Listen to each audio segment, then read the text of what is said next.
बिस्मिल्लाहिर्रहमानिर्रहीम, अस्सलाम वालेकुम, welcome to my channel. Hope कि आप सब ठीक होंगे। बहुत सारी दुआ है आपके लिए और आपकी फ़ैमिली के लिए। अल्लाह पाक आपको हमेशा खुश रखे, सेहत और सलामती के साथ रखे। मैं हूँ रेहाना रज़ा और आप देख रहे हैं मेरा यूट्यूब चैनल।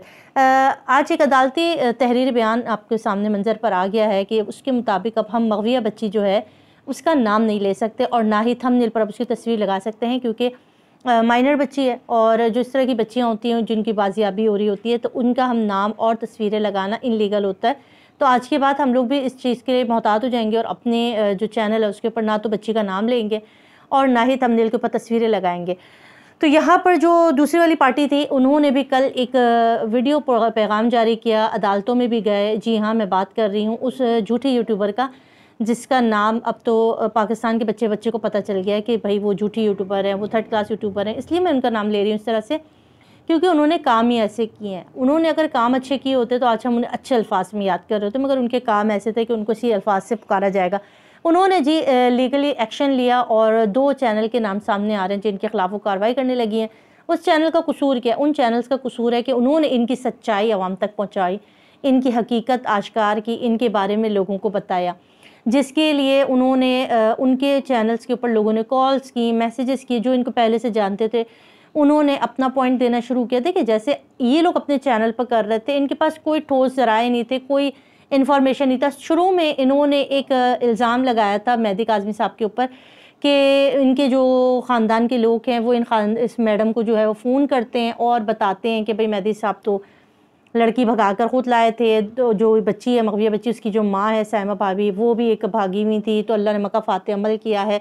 और इस तरह के घनौने इल्ज़ाम इन्होंने अपने चैनल पर लगाए। जब इसकी पूछगछ की गई तो उन्होंने कहा कि मेरे पास वो ज़राए हैं जो इनके अपने ख़ानदान के हैं। जब उसके बारे में मैंने अपने चैनल से 2-3 दफ़ा वीडियो बनाई थी, मैंने कहा था कि भाई हमें वो ज़राए तो बताएं, ज़रा हम भी ज़रा पता करें कि कौन सा ख़ानदान का बंदा है जो आपको आके इन्फॉर्मेशन दे रहा है। तो इन्होंने कोई एक फ़ेक वीडियो पैगाम जो वीडियो ऑडियो सुना दी थी और जिस बंदे ने कहा था कि भाई मैं हूँ और यूँ हूँ।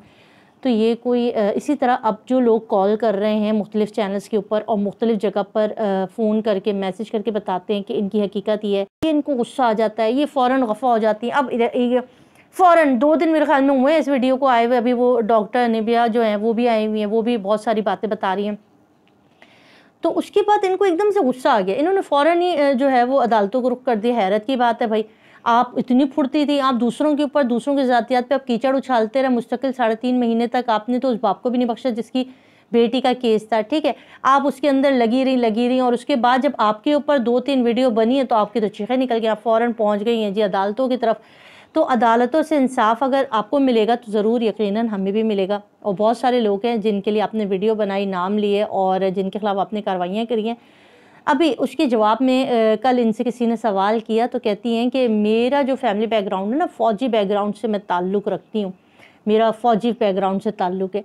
तो मुझे एक चीज़ समझ में आई, मुझे याद आया कि यार अक्सर आप लोगों ने देखा होगा कभी ऐसा हो जाता है ना, अक्सर हम लोग जब रोड वगैरह पे चल रहे होते हैं या ट्रैफिक वगैरह में होते हैं तो कुछ लोग होते हैं जो वीआईपी कहला रहे होते तो वो सिग्नल तोड़ देते हैं या वो कानून को फॉलो नहीं करते। फिर जब पुलिस उनसे पूछती तो वो कहते हैं आपको पता नहीं है मैं इस का बच्चा हूँ, मैं उसका बच्चा हूँ, कह के वो डराता है।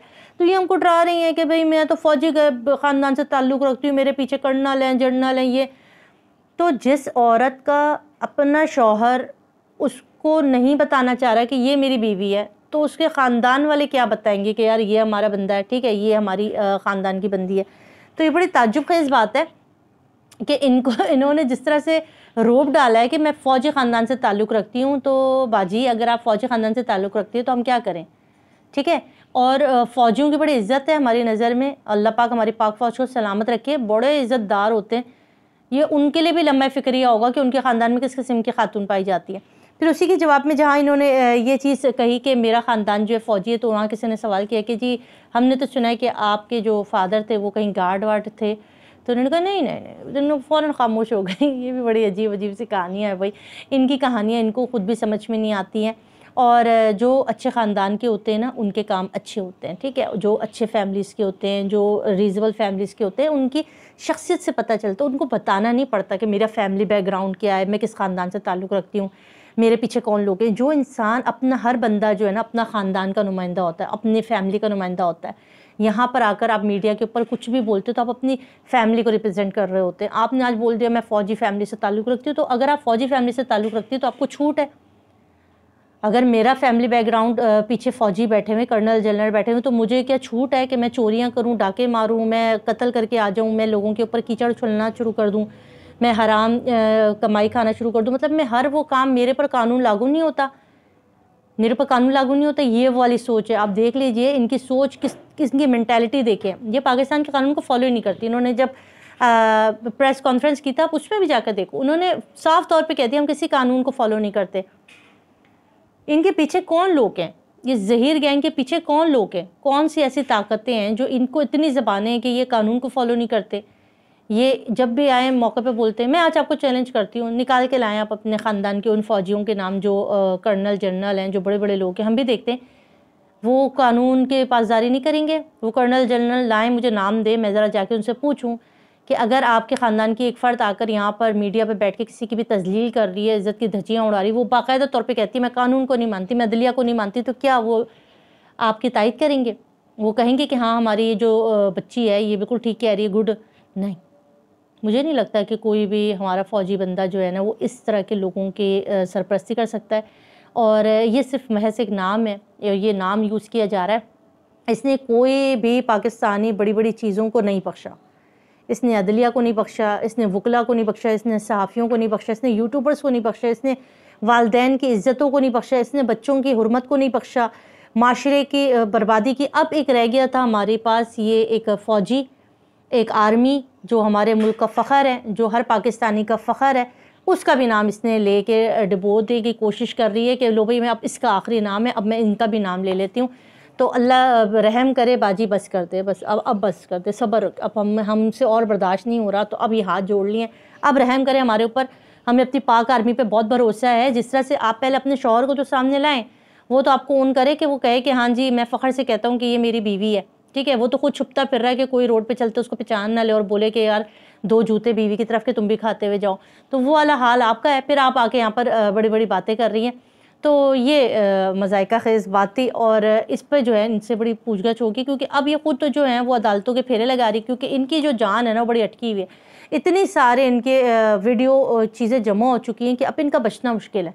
इनके ऊपर इतने केस जमा हो चुके हैं, क्योंकि इनकी ऑडियो पैगाम, जिस तरह से इन्होंने अदालतों को और कानून को थ्रेट दिए ना, और जिस तरह से इसने लोगों के किरदार पे बात की, बहुत सारा मवाद है इनकी लाइफ से जो लोगों ने जमा किया है, और अब वो सब कुछ सबूत के तौर पर जो है वो अदालतों में पेश किया जाएगा। और अब एक अदालत की लंबी नशिस्त है जिस पर से उनको गुजरना पड़ेगा। और हाँ, कल एक और मज़ेदार बात भी इन्होंने की। इन्होंने कहा कि मैं सहाफ़ी हूँ और मेरे पास डिग्री भी मौजूद है। लो भाई, नया इंकशाफ मार्केट में हो गया। ये सहाफ़ी भी हैं और इनके पास डिग्री भी है। जैसे इनके पास जाली वकील है, वैसे इनके पास जाली डिग्री भी है सहाफ़त की। अल्लाह माफ़ करे भाई, अब तो जो कुछ पाकिस्तान में होने लगा, अब सहाफ़त का अल्लाह बेड़ा पार हो। ये सहाफ़ी भी बन चुकी हैं और इस केस में ये बुरी तरह नाकाम हो चुकी हैं। आवाम ने इनको मुस्तरद कर दिया। इनकी एक्टिंग पर भी, इनको एक्टिंग भी नहीं आती थी, एंकरिंग भी नहीं आती थी, होस्ट भी नहीं थी, डांसर बनकर आई थी, डांसर भी अच्छी नहीं थी। और अब ले दे के जो है वो थोड़ी बहुत यूट्यूब चलाती थी, यूट्यूबर थी, अब वो भी नहीं रहेंगी। और अब अदालतों में ये जाएंगी और अपने किए का भुगतेंगी, ठीक है। बड़ा दुपट्टा शुपट्टा पहन के अच्छी बच्ची बन के आ रही हैं आजकल। अल्लाह इनको हिदायत दे। हम सिर्फ हिदायत की दुआ कर सकते हैं। मुझे तो इजाज़त, अपना ख्याल रखिएगा। अल्लाह हाफ़िज़।